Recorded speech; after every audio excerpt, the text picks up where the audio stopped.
صليت على حميد مجيد اللهم بارك على محمد وعلى آل محمد كما باركت على إبراهيم.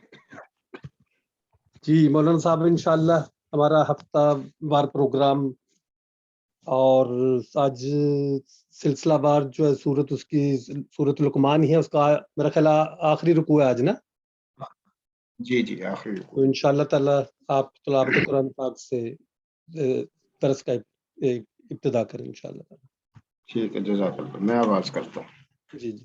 الحمدللہ رب العالمین والصلاة والسلام علی اشرف الانبیاء والمرسلین وعلی آلہ وصحبہ اجمعین وبعد. رب اشرح لی صدری ویسر لی امری واحلل عقدۃ من لسانی یفقہوا قولی. السلام علیکم ورحمۃ اللہ وبرکاتہ. وعلیکم السلام ورحمۃ اللہ وبرکاتہ. قال اللہ عز وجل فی کتابہ الکریم بعد اعوذ باللہ من الشیطان الرجیم بسم اللہ الرحمن الرحیم. ألم تر أن الفلك تجري في البحر بنعمة الله ليريكم من آياته إن في ذلك لآيات لكل صبار شكور.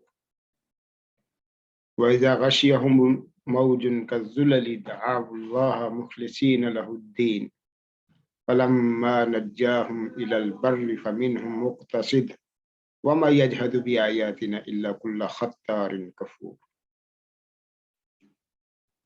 يا أيها الناس اتقوا ربكم واخشوا يوما لا يجزي والد عن ولده ولا مولود هو جاز عن والده شيئا إن وعد الله حق فلا تغرنكم الحياة الدنيا ولا يغرنكم بالله الغرور إن الله عنده علم الساعة وينزل الغيث ويعلم ما في الأرحام وما تدري نفس ماذا تكسب غدا وما تدري نفس بأي أرض تموت إن الله عليم خبير. صدق الله المولانا العظيم.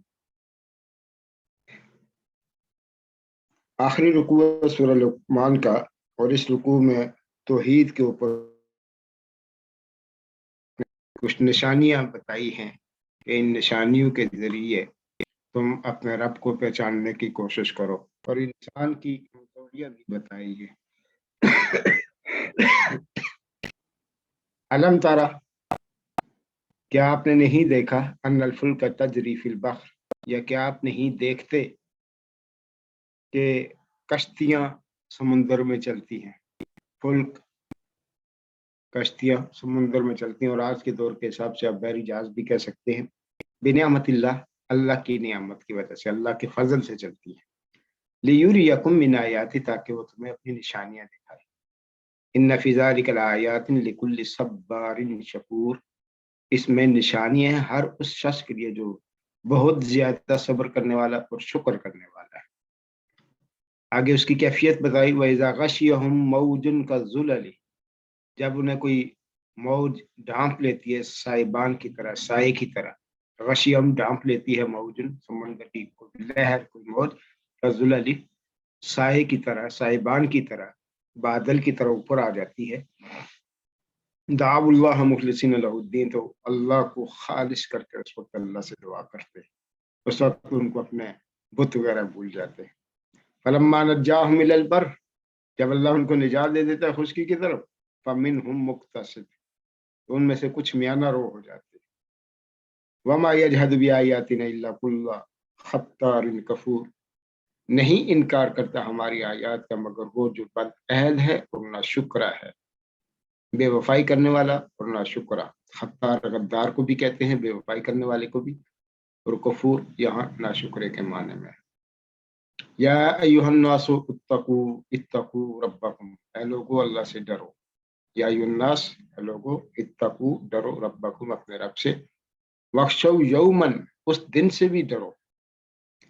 لا یجزی والد عن ولدہ، نہیں کام آئے گا کوئی والد اپنے بیٹے کے. ولا مولود وجاز عن والدہ شیئا، اور نہ ہی کوئی بیٹا اپنے باپ کے کام آ سکتا ہے ذرہ بھر. ان وعد اللہ حق، اللہ کا وعدہ سچا ہے. فلا تغرنکم الحیات الدنیا، دنیا کی زندگی تمہیں دھوکے میں نہ رکھے.